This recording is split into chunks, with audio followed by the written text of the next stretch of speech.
Olá, seja muito bem-vindo. Eu sou Eli e esse é o Projeto B, Bíblia Explicada, onde nós vamos ler a Bíblia de uma maneira que você entenda. Nós já passamos pelo início do capítulo de Gênesis, o primeiro livro da Bíblia. Já vimos a criação de todas as coisas, a criação do homem e da mulher, a colocação do homem e da mulher no jardim. E hoje nós vamos ler o capítulo 3, do versículo 1 até o 24, a expulsão do homem e da mulher do jardim. Se você chegou agora, já deixa um like, se inscreve no canal, compartilha esse vídeo com mais pessoas. Assim o YouTube ele distribui melhor esse conteúdo que pode abençoar a sua vida e a vida de outras pessoas. Também a Bíblia que nós usamos para a produção do conteúdo é a Bíblia King James 16:11 com estudos de Holman. Eu vou deixar um link na descrição caso você queira também ter uma Bíblia como essa para poder acompanhar e também para fazer os seus estudos diários, ok? Então vamos lá? Capítulo 3 de Gênesis, o primeiro versículo diz o seguinte, versículo 1. Ora, a serpente era mais sutil do que qualquer animal do campo que o Senhor Deus havia feito. E ela disse à mulher, sim, Deus tem dito, não comereis de toda a árvore do jardim? Então a serpente aqui, para deixar bem claro, a serpente era Satanás. Como diz em Apocalipse 12, versículo 9, e o grande dragão foi lançado fora, aquela antiga serpente chamada de diabo e Satanás que engana todo mundo. Ele foi lançado à terra e os seus anjos foram lançados com ele. Então Satanás foi expulso, foi, como diz, banido. E Apocalipse 12, 19 descreve Satanás como aquela antiga serpente, aquela serpente que agora nós estamos mencionando no versículo 1 do capítulo 3 de Gênesis, que engana a todo mundo, que está agora conversando com Eva e nós vamos ver essa história. Então, e outro detalhe, a serpente falava. Sim, a gente tem uma interpretação literal, a gente deve, pelo menos a minha visão, ter uma interpretação literal da Bíblia. Há estudiosos que fazem uma interpretação poética da Bíblia, e sugerem que talvez ali fosse só uma insinuação, que talvez a cobra ou a serpente não estivesse falando. Mas nós entendemos sim, de uma forma literal, que sim, a serpente falava. Não é então uma forma literal de interpretar a Bíblia e não só uma forma alegórica. Então, Satanás, nesse momento, ele estava aparecendo como uma serpente para Eva, ou ele estava possuindo uma serpente, o animal, ou então enganando Adão e Eva ao levá-los a acreditar, entrando na mente deles, levando-os a acreditar que a serpente é que estava falando com eles. Mas nós temos então certeza de duas coisas. Ali sim era Satanás agindo de uma forma ou de outra, e sim, a serpente falou e conversou com Eva. Vamos continuar? Versículo 2 diz o seguinte, e a mulher disse à serpente, nós podemos comer do fruto das árvores do jardim, mas do fruto da árvore que está no meio do jardim, Deus disse, não comereis dela, nem tocareis nela, para que não morrais. Interessante a gente observar que a fala de Eva ela vai além daquilo que Deus tinha falado. Deus tinha falado o quê? Qual foi a ordem de Deus? Desse fruto não comereis. E Eva já meio que acrescentou, que Deus tinha falado para eles não comerem nem tocarem naquele fruto. Então pode ser que o homem já tenha talvez instruído Eva a mais do que Deus tenha falado, ou então a própria Eva estivesse exagerando um pouco assim para enfatizar a ordem de Deus. Isso nós não podemos afirmar com certeza. O fato é que houve ali uma certa confusão, uma certa insegurança. E todas as vezes que nós fazemos acréscimos à palavra de Deus, eu quero frisar isso, nós geramos sim algum transtorno e confusão. Nós vamos ver esse mesmo tipo de situação em outras menções e histórias da Bíblia. E a serpente então disse à mulher, certamente não morrereis, porque Deus sabe que o dia em que dele comerdes, né, do fruto, então vossos olhos serão abertos, e vós sereis como deuses, conhecendo o bem e o mal. Então a serpente aí, ela já percebendo ali a confusão da mulher, que a mulher já estava falando algo a mais daquilo que Deus tinha falado, então ela se aproveitou desse momento, né, e pegou, como diz, o gancho, quer dizer, da questão do tocar, né, e a serpente então, por saber que ela não morreria por apenas tocar, porque não foi essa a ordem, de uma maneira ousada, assim, ela contradiz aquilo que a mulher mencionou como ordem de Deus. E na sequência ela mente para a mulher, né, sugerindo que na verdade Deus está com medo de que o homem e a mulher comam do fruto e se tornem como ele, conhecedor do bem e do mal, enfim. Então foi uma atitude ali, a serpente ou Satanás, na conversa, percebendo como que a mulher estava, né, pegou e atacou ali, vamos dizer, de certa forma, num ponto fraco. E o versículo 6, né, continua dizendo: E quando a mulher viu que a árvore era boa para alimento e que era agradável aos olhos, e uma árvore de ser desejada para fazer alguém sábio, ela tomou do seu fruto e o comeu, e deu também a seu marido, e ele comeu com ela. Olha, o homem, quando viu a mulher, né, viu na verdade que Eva, né, a mulher, não havia morrido ao tocar no fruto e mesmo até ao comer o fruto, ele também olhou aquilo e falou assim, bom, eu vou experimentar também. Ele pode ter feito isso porque ele desejava, na verdade, no fundo, tanto quanto Eva, provar daquele fruto proibido. E quando ele viu que nada aconteceu com Eva, ele também provou. E também ele pode ter provado porque viu que sua amada já havia provado e não queria, de certa forma, deixá-la sofrer as consequências sozinho. Então, existem assim duas possibilidades que nós estamos colocando aqui apenas para abrir o nosso pensamento ou refletir a respeito dessa situação. O fato é que a mulher cedeu à tentação da serpente e Adão acabou, vamos falar assim, indo na onda de Eva também. Né? Mas isso, como diz, nós sugerimos aqui que provavelmente já existia também um desejo no coração de Adão. O fato é que ambos caíram. E o versículo 7 diz o seguinte: E os olhos de ambos foram abertos, e eles souberam que estavam nus.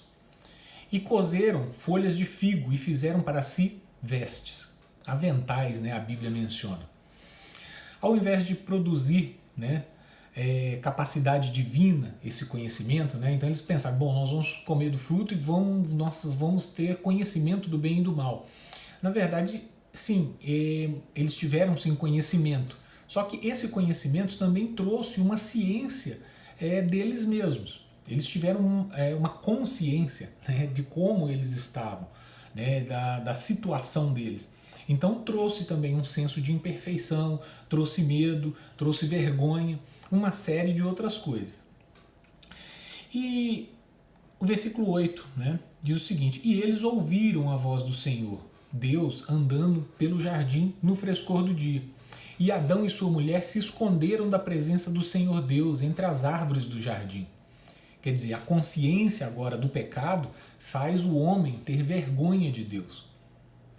O homem e Deus que conviviam ali, tinham, vamos dizer, um relacionamento, né? E é isso que Deus quer, o desejo de Deus até hoje é ter um relacionamento com o homem. O homem foi criado por Deus com esse objetivo. Agora, com a consciência, né, do pecado, o homem já não tem essa intimidade com Deus, pelo contrário, ele foge de Deus, ele tem vergonha de Deus, por agora ter ciência do seu próprio pecado, ciência de si mesmo. Né?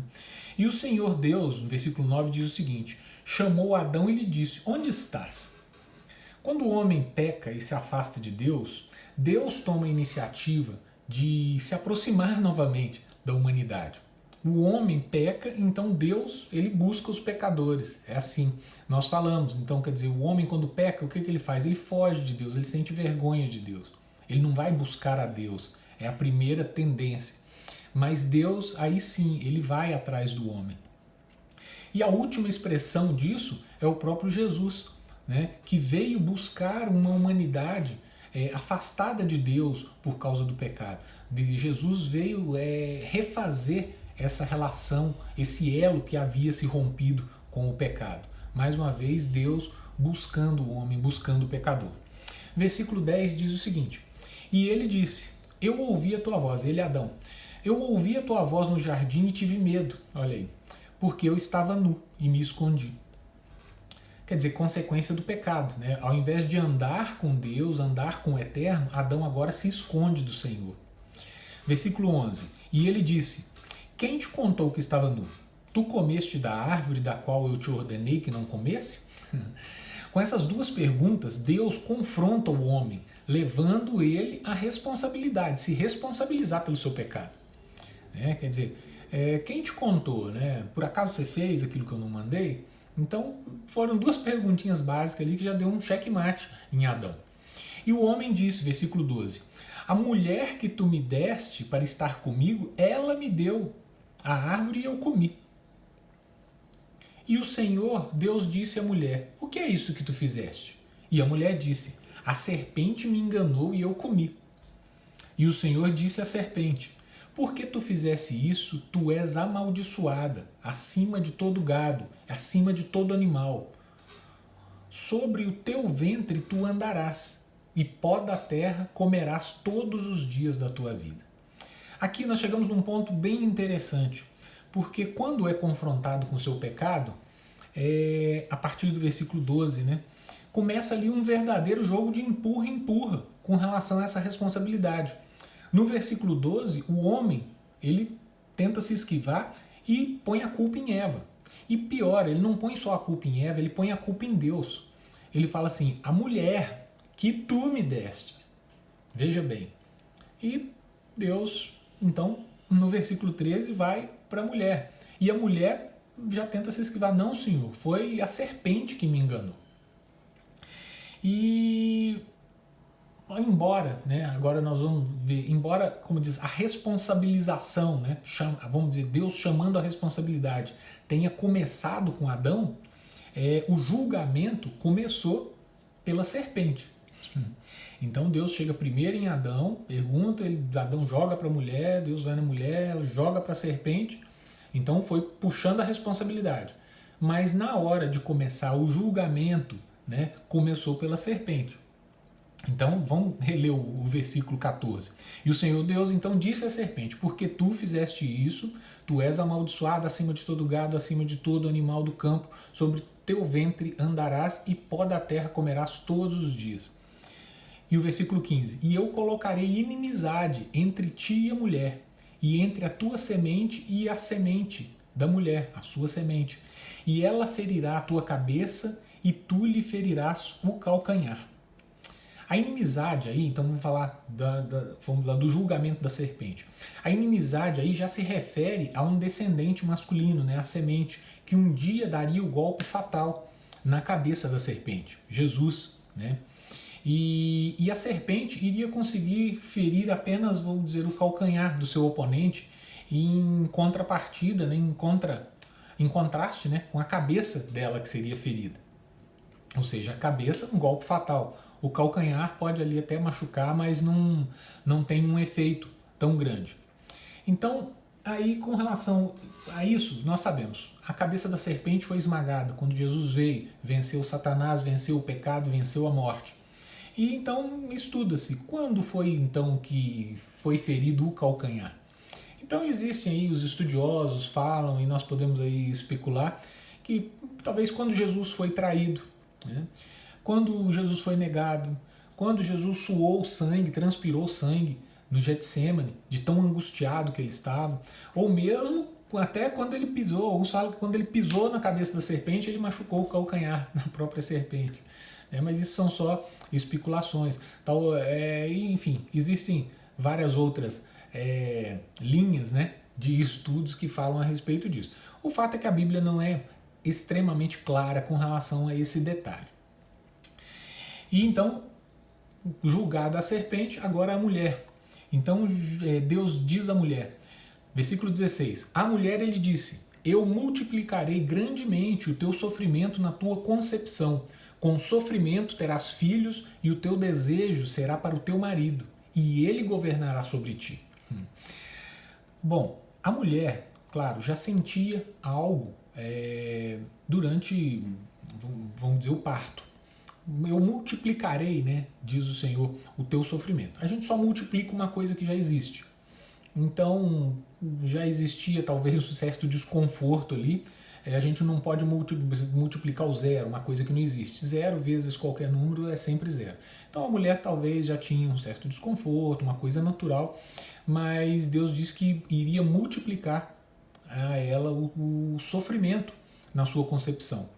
O pecado também ele desvirtuou o plano de Deus para o casamento, né? Para a família, criando uma certa desigualdade atormentadora ali entre homem e mulher. Entretanto, né, a gente tem que pensar o seguinte: isso não seria, vamos dizer, um álibi ou alguma coisa para dizer que o homem ele pode de repente abusar desse poder sobre a mulher ou alguma coisa assim, como alguns colocam, ou que a mulher agora seria um ser inferior ao homem. Não, de maneira nenhuma a Bíblia não coloca isso. Inclusive, o Novo Testamento, ele menciona várias vezes e ensina que o casamento entre um homem e uma mulher, ele deve refletir o relacionamento de Cristo e da igreja. Né? Que é, como diz, caracterizado por compreensão, respeito do marido para com sua esposa, amor e uma série de coisas. E o versículo 17, então, agora com Adão. A Adão, Deus disse: porque tu escutaste a voz da tua mulher e comeste da árvore, da qual eu te ordenei, dizendo: tu não comerás dela. Amaldiçoada agora é a terra por tua causa. Com sofrimento tu comerás dela todos os dias da tua vida. Versículo 18. Espinhos e cardos também produzirá para ti, né, a terra, e comerás a erva do campo. No suor da tua face comerás o pão, até que retornes à terra, pois dela foste tirado, porque pó tu és, e ao pó tu retornarás. Antes do pecado, né, Deus colocou somente árvores no jardim. Agora, né, a terra iria produzir espinhos. Antes do pecado, o homem também só precisava esticar sua mão para pegar o seu alimento, né? E colher o alimento, tinha tudo ali com fartura, tudo do bom e do melhor. Entretanto, a partir de agora, ele teria que trabalhar arduamente todos os dias para obter o seu sustento, né? E lembrando que do pó ele foi formado e ao pó ele voltaria. Então ele teria que trabalhar com a terra ali para obter o seu sustento. Versículo 20. E Adão chamou o nome da sua mulher Eva. Né? Até então, quando a mulher foi tirada da costela, foi formada, ela recebeu o nome de mulher. Recapitulando, né? Nós vimos no vídeo passado. Mulher, no hebraico, é um nome complementar ao nome do homem. Né? É um masculino e feminino. E agora, Adão então colocou um nome para Eva. Para a mulher, né? Deu o nome de Eva para a mulher. Então, Adão chamou o nome da sua mulher Eva, porque ela foi a mãe de todos os viventes. Então tem um significado. O nome que Adão deu então à sua mulher, ele enfatiza a função geradora de vida da mulher, né? Contrabalanceando, né, a maldição do pecado, que é a morte. Interessante a gente observar esse detalhe. Versículo 21. Para Adão e também para sua mulher, o Senhor Deus fez vestes de pele e os vestiu. Lembra que antes eles tinham, na hora que perceberam que estavam nus, ficaram com vergonha, pegaram folhas de figueira e coseram aventais, né? Talvez uma folha na frente, outra atrás, alguma coisa ali, só para se esconder. E agora o Senhor fez para eles roupas de pele de animais. A vestimenta, então, né, que Deus providenciou para o homem e para a mulher era muito superior àquela que o próprio homem tinha feito. Isso denota também um cuidado, mesmo nessa situação, um zelo do Senhor para com o homem, uma demonstração de amor. E lembrando, né, lembra que nós falamos a respeito das roupas, né, uma simbologia das roupas citada anteriormente. Né? Quer dizer, a roupa ela era um símbolo, e até hoje é um símbolo, vamos dizer, de status, de importância. Então lembra que nós falamos? Antigamente Os escravos vestiam quase roupa nenhuma, prisioneiros às vezes eram nus, e a nobreza vestia tantas roupas até além do necessário, né? Nem fazia muito sentido. Então, quer dizer, a roupa tem aí essa simbologia. Então, Deus prepara roupas melhores, mais dignas para o homem.